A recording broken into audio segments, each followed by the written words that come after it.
Assalamualaikum warahmatullahi wabarakatuh. Jumpa lagi dengan saya Ajeng Anggraini, peserta Latsar Angkatan 3, kelompok 3. Dan pada hari ini kami mendapat tugas dari Bapak Dr. Andos Haji Gunawan MM mengenai merancang aktualisasi. Yang dimulai dari identifikasi isu, kemudian isu yang diangkat, kemudian analisis penyebab core isu, dan yang terakhir gagasan kreatif pemecahan isu. Kita mulai dari identifikasi isu. Identifikasi isu yang pertama yaitu belum optimalnya penerapan jam kunjung pasien di ruangan rawat inap Rumah Sakit Insinyur Soekarno. Berdasarkan pengamatan selama melakukan pelayanan pada pasien di ruangan rawat inap Rumah Sakit Insinyur Soekarno, penerapan jam kunjung pasien masih belum optimal yang disebabkan oleh minimnya pengetahuan tentang peraturan jam kunjung pasien karena khawatir dengan kondisi pasien apabila tidak dikunjungi. Kemudian yang kedua adalah belum optimalnya edukasi penerapan 6 langkah cuci tangan terhadap keluarga pasien di ruangan rawat inap bedah Rumah Sakit Insinyur Soekarno. Berdasarkan pengamatan selama melakukan pelayanan pada pasien di ruangan rawat inap Rumah Sakit Umum Insinyur Soekarno, penerapan 6 langkah cuci tangan terhadap keluarga pasien belum optimal.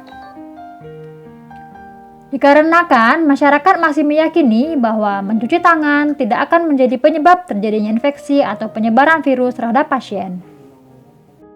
Kemudian yang ketiga, belum optimalnya pemberian obat dengan prinsip 6 benar di ruangan rawat inap Rumah Sakit Umum Insinyur Soekarno.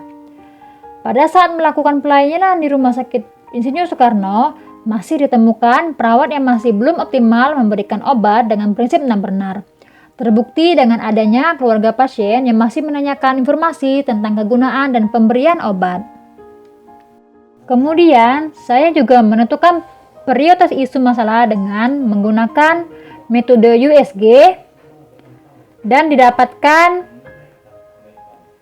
dengan peringkat pertama yaitu isu belum optimalnya pemberian obat dengan prinsip 6 benar di ruangan rawat inap Rumah Sakit Insinyur Soekarno. Kemudian peringkat 2 yaitu belum optimalnya edukasi penerapan 6 langkah cuci tangan terhadap keluarga pasien di ruangan rawat inap. Kemudian peringkat yang ketiga adalah belum optimalnya penerapan jam kunjung pasien di ruangan rawat inap Rumah Sakit Insinyur Soekarno. Selain menganalisis core isu dengan menggunakan metode USG, saya juga menggunakan diagram fishbone yang bisa dilihat pada gambar berikut ini. Dari diagram fishbone, terdapat beberapa penyebab yaitu manpower, environment atau lingkungan, mesin, dan metode. Dari manpower, kita menemukan penyebab yaitu adanya keterbatasan tenaga, kemudian dari lingkungan atau environment, adanya kendala bahasa dengan pasien atau keluarga, kemudian dari metode, adanya SOP yang belum berjalan optimal, kemudian dari mesin, adanya waktu yang dibutuhkan sangat lama, dan sistem pelayanan obat di farmasi yang lambat.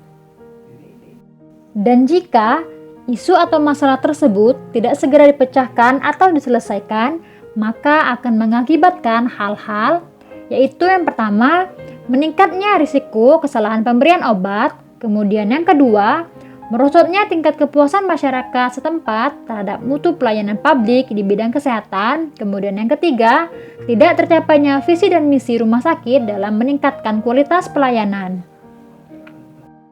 Kemudian gagasan kreatif pemecahan isu dalam meningkatkan optimalisasi pemberian obat dengan prinsip 6 benar di ruangan rawat inap Rumah Sakit Insinyur Soekarno dengan melaksanakan pelayanan tepat, cepat, dan berkualitas sehingga pasien dapat memperoleh pelayanan yang optimal. Selanjutnya akan dilakukan evaluasi secara berkala.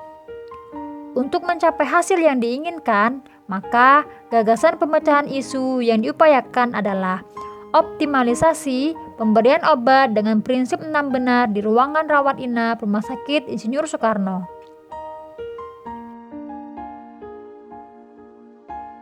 Demikianlah pemaparan saya hari ini. Lebih dan kurangnya saya mohon maaf. Saya akhiri dengan wassalamualaikum warahmatullahi wabarakatuh.